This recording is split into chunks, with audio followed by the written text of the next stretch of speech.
So, why leave the court runners?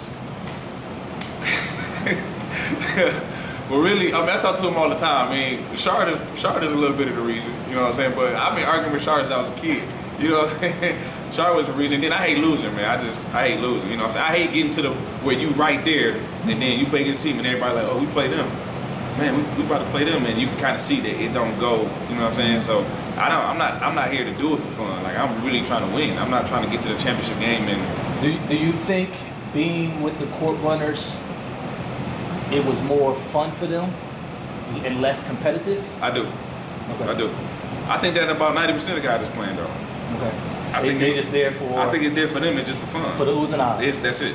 I want to drop 30. The crowd being the PBL. I want to drop 30. I don't care about that. I'm trying to win. Like, that's all I got left. I tell people, this is my NBA. This is my NBA. I played overseas and all that. This is my NBA. I'm not here for fun. I'm not here to drop 30. I'm here to compete. I'm here to win. Like, I want to win. You know what I'm saying? Speaking of winning, when you really started getting into the PBL, people knew what LG was in the PBL. Right. You was within the zone. Right. In the zone is one of the premier teams. Yeah, franchise. Premier franchises in the league. They have an overall record of 53-29. Right.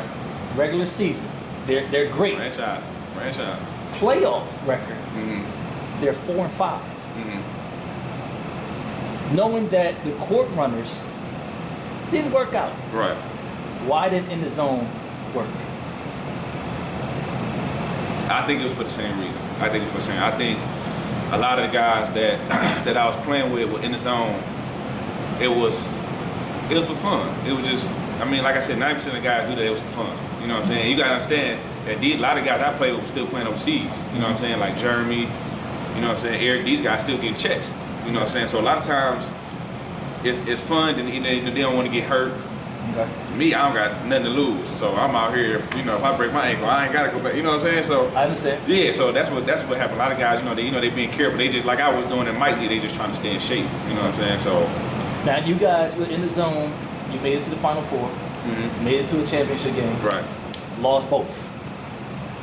How does that feel knowing that you have 7 months Right. to get another crack at it? How does that feel? How does that play with this being your NBA? Right. How does that make you feel for going into the offseason? That hurt bad. that hurt bad. I remember losing. I remember calling G after we lost to Team Hustle, and we got this in the bag. You know what I'm saying? And I remember we blew that lead and they won. I told the G's, I don't think nobody saw me for like 2 months. I was hurt because I don't think people understand how hard it is to get to that championship though. It is. It's tough. Like, that stuff is tough. You know what I'm saying? So when you get there, you right there, and you lose. It's like, man, like all that for nothing. And then it's really like all that for nothing. So, do you think that hurt and the way you guys lost was one of the reasons and the catalyst to start East to West? Yeah. So how did that conversation go? See, the thing with hurt us was in the zone that last year we lost was just too many egos. A lot of people wanted the ball at a certain time. A lot of people didn't want to come out. A lot of people got the crying like, man, I want the ball here, I want the ball there, or you supposed to be doing it. It was just too much point. You know what I'm saying? Okay. Point fingers. So when you did East to West, Right. you pulled a lot of guys from a lot of different franchises. Right. How does that conversation go? Because you pulled the MVP from CTM. Right. You pulled a Defensive Player of the Year from Detroit Elite. Right. And you put together a team. How does that conversation go? How do you convince them to say, hey, come to this and let's build what we got here? How does that conversation go? Just playing against both of them, KP and Quill. Like, me and Quill got wars. I mean, in the playoff, we beat them. And come on, Quill. Like, you know what I'm saying? So I think Quill was done. He told me he was done. He like, I'm done, man. And I'm like, nope, that's one more. You know, I'm on your side. You play defense. I know you got my back. I got yours. And it really started. I had me, Quill, KP, and I had Zip. Okay. I wanted Zip. I wanted 4 guards to play just defense, because Zip tough too. Okay. But he couldn't come. But I called KP and said the same thing. Like, look, man, me and you had wars. Every time you check me, I'm like, come on, let's put something together. I watched Day Hane. After we lost to Elite, I'm watching Day Hane yell at his teammates, come on. But he's not crying for the ball. He's not crying for the ball. He's not cussing nobody out. He like, come on. And I'm watching him rebound, play hard. Okay, it's okay. Little mental note. Yeah, I watch everything. Like I said, I'm keep track of everything because I'm a defender anyway. So I said, okay. They hang, okay. I said, Quill, KP. So does that make it easier for you? Because a lot of people will say, oh, you went and took all the guys that's going to make it hard on you.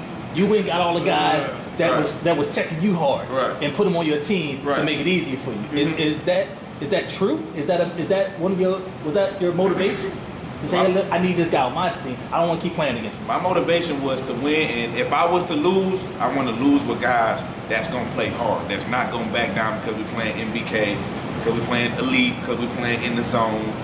A lot of guys now, when we play now, literally, they won't show up. Like, they just scared of us. They won't play. And maybe that's kind of like a flip side to it, because now they won't even play against us, you know what I'm saying? But at that point, I just wanted to win, and KP wasn't, Quet was the only one who could really say he was that guy, but me and KP was regular people. KP was a regular guy, like, you know what I'm saying? And Day Haynes, like, we wasn't nobody special. So it ain't like I went and loaded up with NBA players, you know what I mean? I went and got this.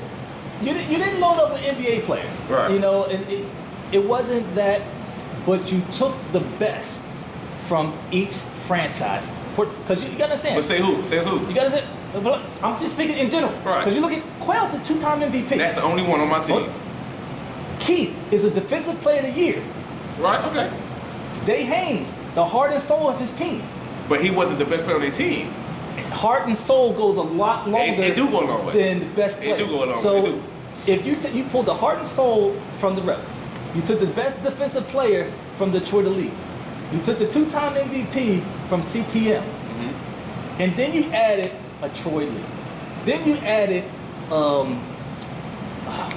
I added Carl. Carl Finley. Yeah. So, and you added shooters. Then you added a defender in the middle with Tug. So you took a lot of pieces that were dominant on their teams. And you don't think that. This is what I'm saying. It's the difference from being respected. All of them guys is respected. We all respected them. When people see me like LJ respected, like he a defender. But what I'm saying is nobody really ever considered KP to be the best player on the league. Nobody I ever heard say KP was the best player on that team. I said best defender. Yeah, but that's still, but still, it's a bunch of people that play defense that you're not even gonna think about. Okay. Technically, a lot of people just didn't think about KP. They're like, he a good defender, but nobody was worried about KP. Okay. You know what I'm saying? Like nobody was really worried. Oh, LJ can't shoot. Like nobody really worried about me. You know what I'm saying? So do you think with the dominance that East to West had, and what you continue, because you have not only won the PBL championship, you have taken this team and you've won multiple championships around the city, and put your stamp that East to West is the best team, no matter what league we play in the state. Do you think now people will see KP differently? You think they're going to see Tug differently, see you differently, and say you just doing what MBK did? I mean, people do say that. People say that. I ain't gonna say a lot. People do say that, but my thing is, really in my mind, what I wanted to do was make people play competitive basketball again. That's all I cared about. Like I hated going to rec games and it's just for show. Like I hated that. Like I want to come and I want to compete. Like I want everybody on my team to know you got to compete. So you can build your own team. You can do whatever you got to do. But when we step on this court, we gonna compete. Like this is what we do. You know what I'm saying? What makes, because you got an MBK. Right. You have a Too Easy. You have Money Team. You have the Rebels. You have all these teams that got great players. They make deep runs. What makes East to West so successful on the court? Unselfish. That's it. Unselfish. I see it time after time when it get tight, especially in the playoffs, when that gym get packed and girls start coming in. Oh man, I ain't coming out. We don't do that. You know what I'm saying? We stick with what we know best. If Quail hot, we riding Quail. The other 4 job is to play defense. If KP hitting his 3, that's what we riding. At the championship game, KP couldn't buy a basket all playoff. He waited to the 4th quarter of the championship game to get a bucket. That's what we going to. I'm not coming back in. I'm on the bench. Me and Day Haynes. We don't know.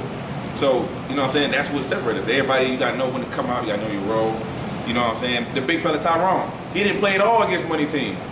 Championship game, 4th quarter, he had 10 to 12, 14 point, big dunks and blocks. So, you know, we just played our role. So the success with East to West, you guys you took 1 loss all season. Right. And I know me and you talked after that loss, and we said it was a bump. We needed that bump. Right. We needed that. You made a season-changing move. 2 of them. Yeah, two of them. But Two of one was more in particular that I want to talk about. You made a season-changing move where you let Darrell Summers go. What was the decision? You hated me for that too. Behind that move, what was why? Why